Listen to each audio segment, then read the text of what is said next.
Chapter 27. Tedros. Ask the Lady. Tedros didn't love teenage Merlin. After trekking 2 miles through snow, it had been time for another dose of the wizard's aging potion, the span from 12 to 13 condensed into a single drop. And 13-year-old Merlin was as imperious and grandiose as 80-year-old Merlin, but also a moody, pubescent know-it-all, despite seeming to know nothing that could be of use. "Where are we going, Merlin? The Lady of the Lake already saw us," said Agatha. "Clearly she doesn't want to talk to us, let alone help." "And she's the only one who can let us out of this place," Tedros added, using his hands and boots to turn more swords to dust, like a game of footy. "We're trapped here, Merlin." "Glad it was the witches who rescued me. You two would have given up at the first gust of wind," Merlin replied, tossing pink lightning and clearing blades just as Tedros reached for another one. "I'm hungry again," grumped the wizard boy. No wonder Hansel and Gretel's parents couldn't keep food on the table. The kids probably ate it all, just like they did with that witch's house. "Hat, make me something with cheese." "This is ridiculous, Merlin. You have to know where Dad hid Excalibur. It was you who helped August Seder leave clues for the first test," Tedros said, light fading over the sword fields. "We saw your white stars in the living library. You gave Seder the stars magic." "Because Professor Seder asked me for it," Merlin snipped, munching on cheese-fried popcorn out of his hat, the boy's scrawny frame snug in his purple suit. Tedros waited for him to elaborate, but instead Merlin paused at a sword in the snow. The prince's heart swelled hopefully, only to see the wizard pulling at his face in the blade's reflection. Wow! Young skin is so elastic.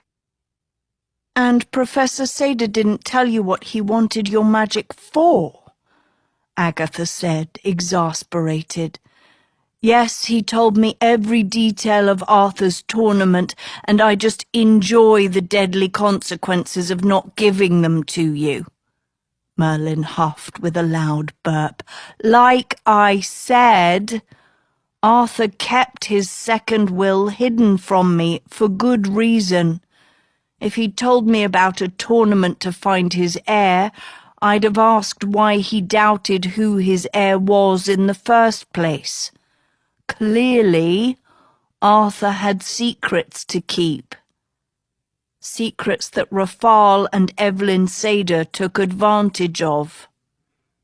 "What about helping King Arthur see the future?" Agatha prodded. "His will said, 'The future I have seen has many possibilities.' If I could see the future, do you think I would be here, decades younger than I'm supposed to be, battling my own hormones and your fruitless questions, instead of basking on the beaches of Samsara, because that's where I'd like to spend my future?" Merlin shoved his hat back on. "Once the work is done." "When is that?" Tedros asked. "With you, the work is never done," snapped the wizard child. That put an end to Tedros's questions. They waded into an oak glen between more snow-buried swords, past the twin graves of Tedros's father and Tedros's knight, to the old wish-fish pond. "It's frozen over," said Agatha, knocking on the solid surface, the fish obscured by ice. Tedros rankled. Merlin, what are we doing here? But the young wizard was elbow-deep in his hat, rustling around before gently extracting a single, perfect strawberry. He laid it on the ice, seeded dimples catching the last rays of sun. Tedros and Agatha exchanged glances. Before either could speak, a bony hand stabbed through the ice, snatching the strawberry and drawing it under. Two dark eyes glared through the hole at the boy wizard. Then they widened, recognizing him. Merlin winked. The Lady of the Lake held her stare, then vanished beneath, the ice resealing. The prince and his friends were alone again, swords surrounding them, the snow hard and wet under their knees. Silence misted through the glen. So, said Tedros, that was helpful. By the time he finished his sentence, they were someplace else. A white stone tunnel. They'd magically reappeared between cold, cramped walls. I know this place. It's her castle. Agatha remembered. Sophie and I were trapped here once. Tedros had never been inside the Lady of the Lake's lair.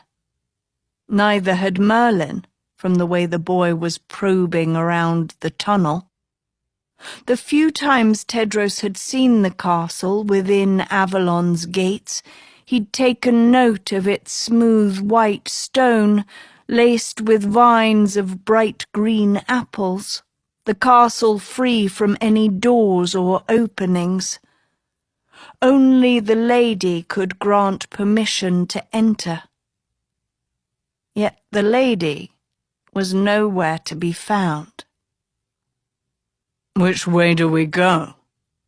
said Tedros. They were at a fork in the passage, 4 routes they could take. "This way," said Merlin, crouching on the floor. Agatha shined her finger glow where he was pointing. Strawberry juice, dripping to the east. They followed the trail down a maze of damp, chilly corridors, halting at a dead-end wall. Only it wasn't a dead end, Tedros saw now. The wall had been propped open like a hidden door, smoky light spilling through. Agatha took a deep breath, as if she knew precisely where they'd been led. Tedros and Merlin followed her inside. The Lady of the Lake was crouched against the wide rim of a cave, opening to a view of Avalon's coast. Swords dotted these snow-soaked shores, the sunset glow of Lion's Mane's message reflected in the savage sea. The lady watched the waves, her hands under her chin, her thighs drawn to her chest. White coils of hair matted her skull, her face a shriveled mask. Every king or queen who wanted something from me brought me gold and silks and the rarest of jewels. But not you, Merlin. All those years ago, you brought me a strawberry. Me, the wood's most powerful sorceress, who lives on the dew of the wind.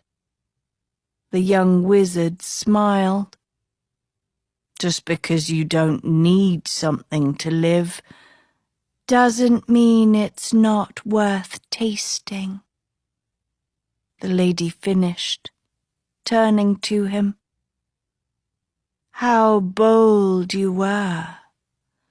I thought you'd come to set me free, to love me for who I am, instead of what I can give. One kiss was all I asked, a kiss of true love. But you too wanted something. You asked that I watch over your young ward who had become king, that I help Arthur if he came to me for protection. She took in the wizard's moppy hair and rosy cheeks. But now look at you, younger than even that king was, with your old wisdom intact. However you've managed it, I'd make a deal with that devil. You already have, the same devil who kissed you and stole your magic. The boy wizard cut back. He is responsible for what I am now, and you know full well, Nimue. Merlin glared through her. Any deal made with that devil must be undone. Nimue? It was the first time Tedros heard the Lady of the Lake called by name. She returned a fake, rotted smile. I can't undo anything. Remember? No magic. A few powers are still left, of course. I am a born sorceress. After all. Until I use my wizard wish and take leave of this world. That day is coming. Till then, I have nothing to help you or anyone else. It's a relief. No more visitors asking to see the future. No princes and wizards lurking in my realm to get something from me. That's not why we're here, Tedros said. Liar! The lady flamed. You want to find the sword. The sword I made for your father. The sword he left for a king. And you want to know if you are that king. Except I cannot tell you, dear prince. The future I showed your father has many possibilities, but only that, possibilities. The rest is your fate to find out. Tedros's legs jellied.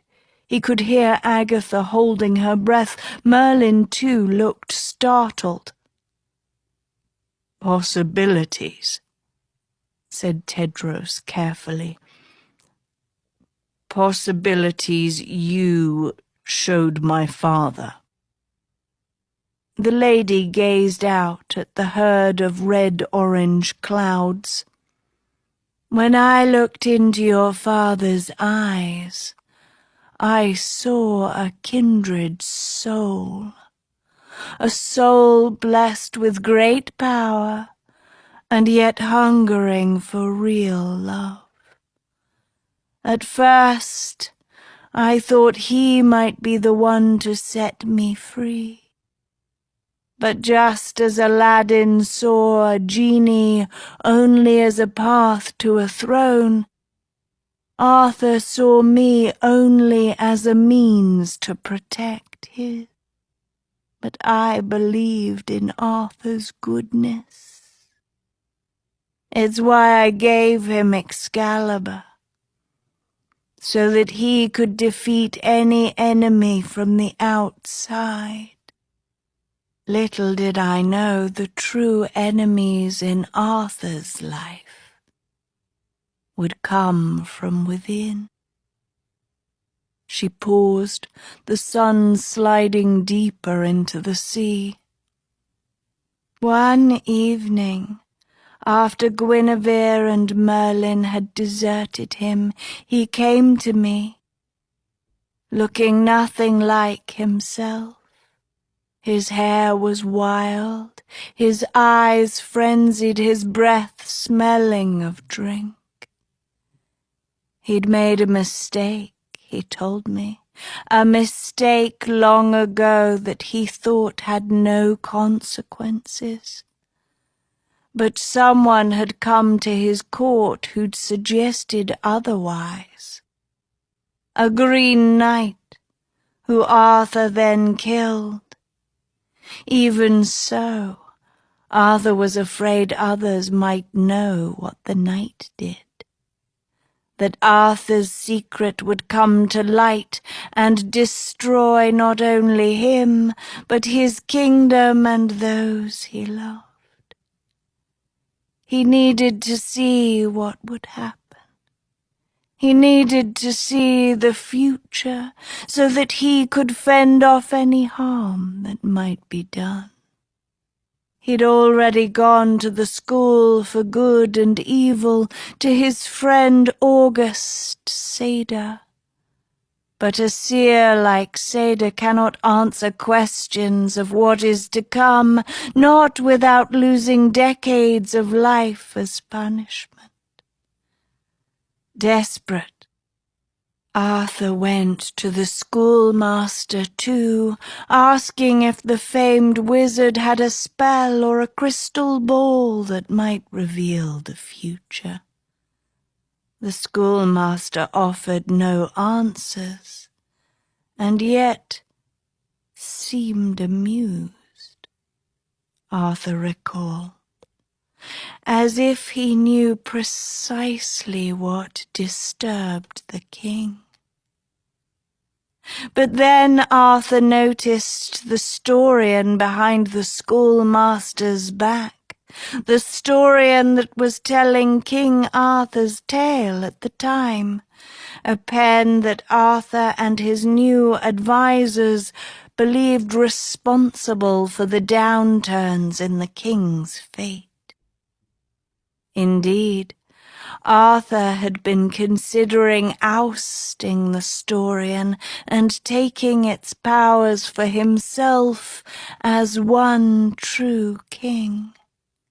Except now the enchanted pen was writing something behind the schoolmaster's back, something only the king could see.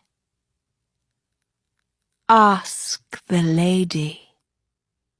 By the time the schoolmaster had turned, the words had vanished. Arthur was stunned, of course. The Storian doesn't address the reader. The Storian doesn't jump ahead, and yet now it had, as if the story was trying to lead him. So he came to me, just as the pen told him, asking to see the future. I didn't question the Storian's orders. I knew the pen did not write out of turn without good reason. I pulled an apple from my breast, greenest of greens, and told the king any question he asked would be answered with a bite. I am not a seer, of course, but the story knew my power. To see all the routes a story might take like an eagle from above. Arthur spoke his question out loud. Who will have my throne? He bit into my apple. The future flashed through his mind, all the futures. All the possible answers to his question, like a wizard tree bloomed from a single fruit, his eyes filling with surprise, regret, terror, and hope. That is what I remember most, that delicate look in his eyes, two gleaming pearls of hope. Tedros's throat had gone dry. It was Agatha who managed words first. You both knew all of this would happen. Could happen, the lady replied. That's why Arthur made a tournament. That's why I kissed the king I did. Both of us wanted to make sure the right king ended up on the throne. Her face clouded, light emptying in the cave. But the future we saw had other possibilities too. Futures we each thought we could escape. But that was our biggest mistake, believing we could choose our fate, because fate's web is as vast as it is inescapable. She hunched deeper into her ball. Nimue, Merlin spoke low and urgent, but surely you know where the real sword is.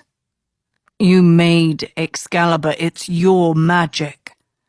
Tedros pressured. You can save Tedros, said Agatha fervently. You can save all of us. The Lady of the Lake didn't look at them. High above the snow, her eyes remained on the blades swept over her realm, each a copy of the one she forged for a king long ago. Tears dotted her eyes, her gaunt fingers trembling. Finally, she turned half-shadowed. Why would you come to me, asking me to save a king when I failed the first time? Tedros didn't understand at first. But then he saw the look on her face, the same look he'd seen inside a crystal ball. It happened that last time they were in Avalon. He and Agatha had gone into the lady's memories. They'd seen the lady kiss the snake as Chadek lay dead on the shore. Tedros watched the lady with Japheth. Her face blushed with love. But as her and Japheth's lips parted, her eyes gazing into his, her face changed. Love turned to fear, panic, guilt, as if she knew she'd done something wrong. Sweat trickled down Tedros's back. The question isn't who helped Arthur see the future, Hort had warned. The question is whether that person is on your side. You made a mistake. Tedros addressed the lady. The king you kissed, you knew it. After you kissed him, you knew he wasn't Arthur's blood. I saw it in your face. Merlin bristled. This is Nimue we're talking about, not some woeful first year at school. She is Good's most reliable protector, the wood's greatest sorceress. She wouldn't smell Arthur's blood for nothing. He swallowed his words. The wizard's young eyes shuddered. Unless... Agatha looked right at Merlin, as if she was in his head. Unless, she said softly. Unless what? Tedros said, glancing between them. The lady curled her face into her hands. Outside, rain began to fall in hard, punishing drops like tears from the sky. Darkness amassed over Avalon, Lion's Mane's golden appeal for a sword the only source of light. What is it? Tedros asked Agatha. She didn't look at him. Tell me, Tedros demanded. 2 boys. Agatha met his eyes. Her voice sick. There were 2 boys that day, on the shore. Tedros's heart stopped. Chadek. His knight had tracked the snake to Avalon. He'd ignored all summons to come home, believing he could kill the snake on his own. Instead, the snake had attacked him, trailing his blood across the lady's realm. Chadek limped to the lady's shores, screaming for help, begging her to save him from the snake. She didn't. She chose the snake instead. The lady sobbed into her hands. I smelled Arthur's blood in both boys, but one had an aura of magic and overwhelming beauty. He promised me love, freedom, everything I wished. Your friend offered me nothing. He wanted only to protect you. The choice was obvious, of course. The beautiful boy was a trap. Your friend was the one to be saved. Except then, I remembered the future I'd shown Arthur, all the futures, and in one of those futures I'd made the wrong choice. I saved the wrong boy, bringing a snake into the woods. I couldn't let that happen. And yet I didn't know which boy was that snake. An eagle on high has no view to the details, only the possible paths. I had to make a choice. Fears overwhelmed me, fear of making the wrong choice, fear of being tempted by love, and yet also giving up my chance at it. My heart and head were at war, time against me. So I changed course. I chose to save the boy who promised love, even if it went against my instinct.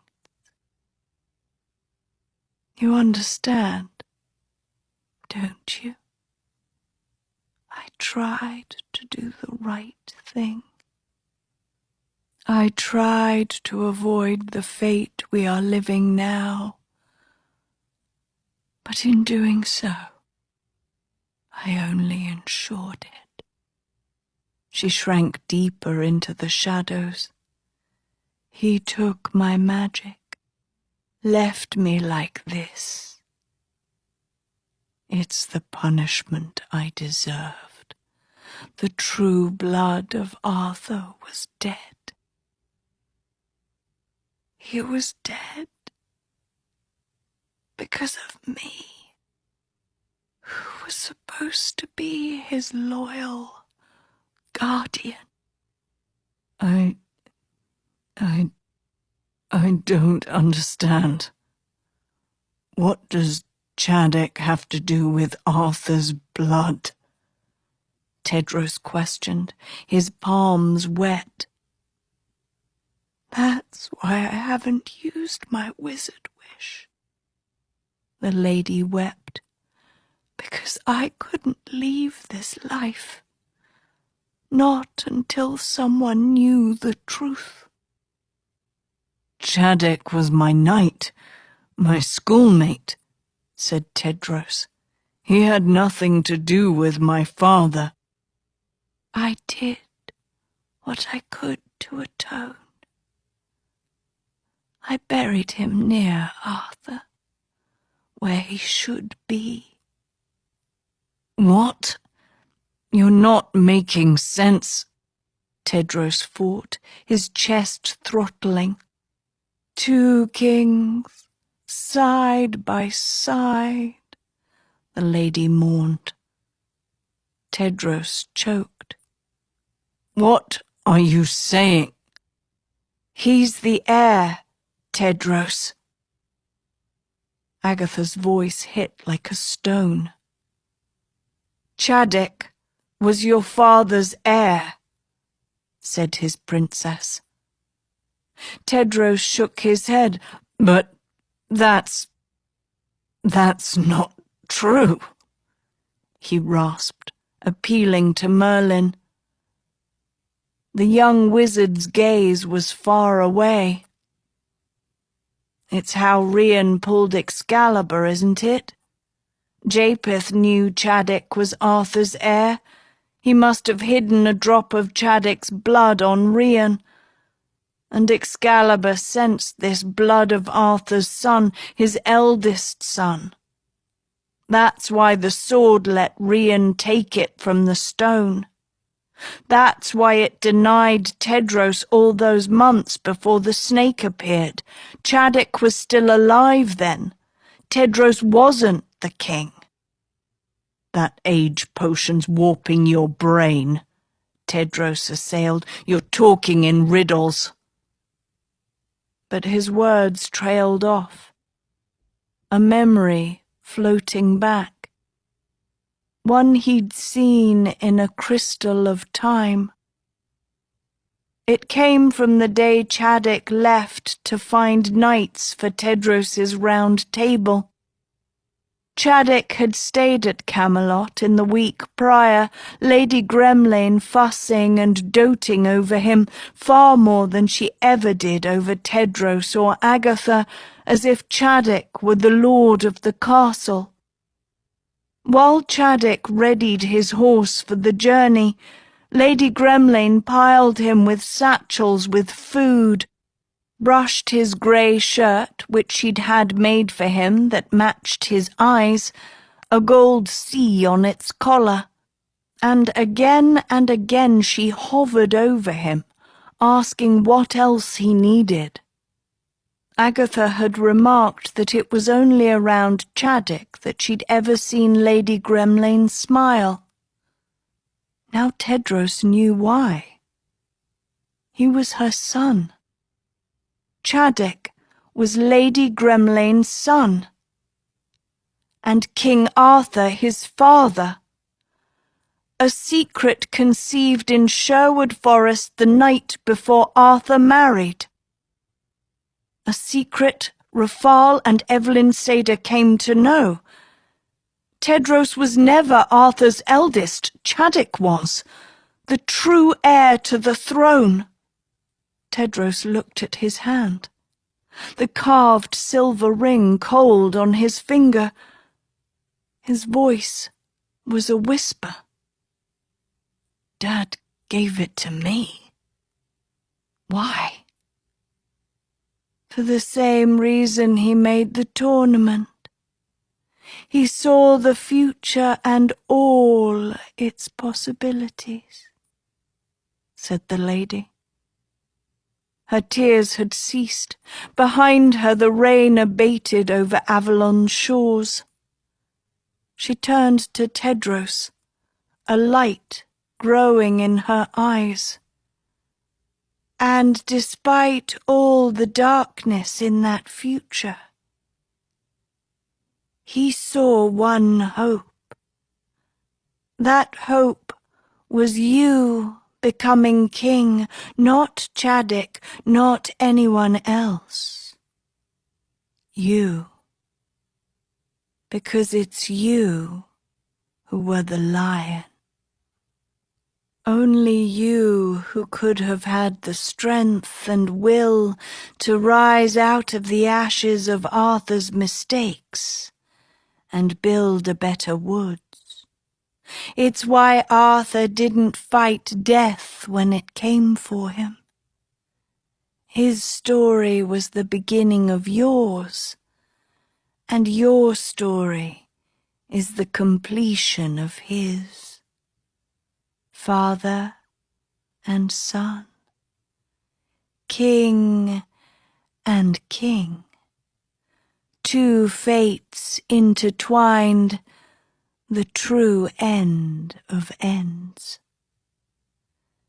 This was the future Arthur believed in, and he was willing to bet everything on that future.